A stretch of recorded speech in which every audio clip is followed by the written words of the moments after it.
Hi everyone and welcome back.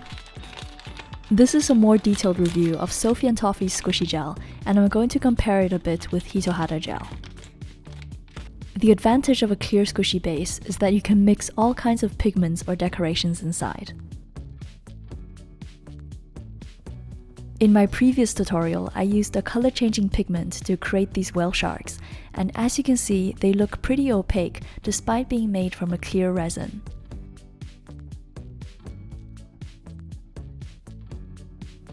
This time, I want to focus on the transparency, so I'll be making a completely clear squishy.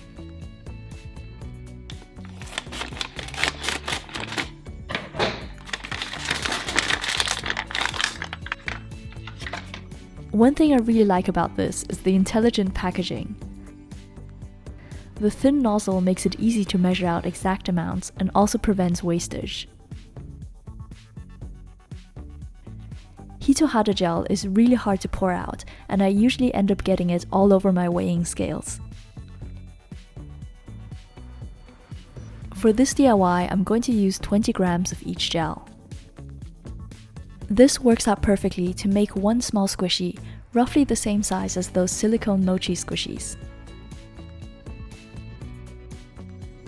To be honest, with this squishy gel, you can probably eyeball the amount without having to weigh anything. You just have to check the bottle and make sure the remaining liquid is always at the same level. Mixing the resin is a bit trickier because both gels look the same and you can't tell whether they're actually mixed. To be on the safe side, just keep on stirring for a whole minute and try to do this gently to avoid air bubbles. Then pour everything into your mold. I'm going to add some glitter as well, and this is a body glitter that I got from H&M. Bear in mind that all the glitter will sink to the bottom, so you don't need to use a lot at all. That was my mistake with all of these whale shark squishies, because the glitter layer ended up being too thick.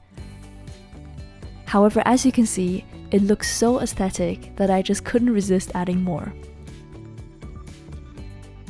Many people have asked in the comments if there's a way to keep the glitter suspended throughout the gel, but unfortunately I don't think this is possible. The resin has its own density, and there's nothing you can do to change that so it becomes strong enough to hold up the glitter particles. This squishy gel cures in 24 hours, so I left it overnight and the next day it's solidified perfectly. This genuinely has the exact texture of silicone squishies and it's really foolproof. I've actually used this gel 5 or 6 times already, and it's cured without problems every single time. The only difficulty I had was that I used too much glitter and it clogged up the top fin of the whale shark. So that's why I'm going to improvise and turn this into a seal squishy instead.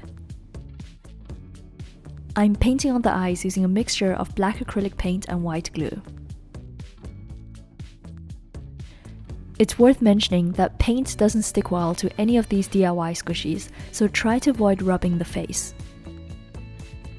I think this turned out really cute, and I might even make a seal mold just based on this.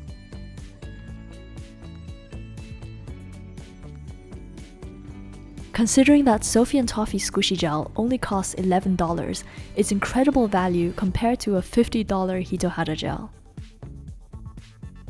It's also not as sticky and you can play with it for longer. However, one thing I did notice is that the surface of Squishy Gel looks slightly frosty and not perfectly transparent.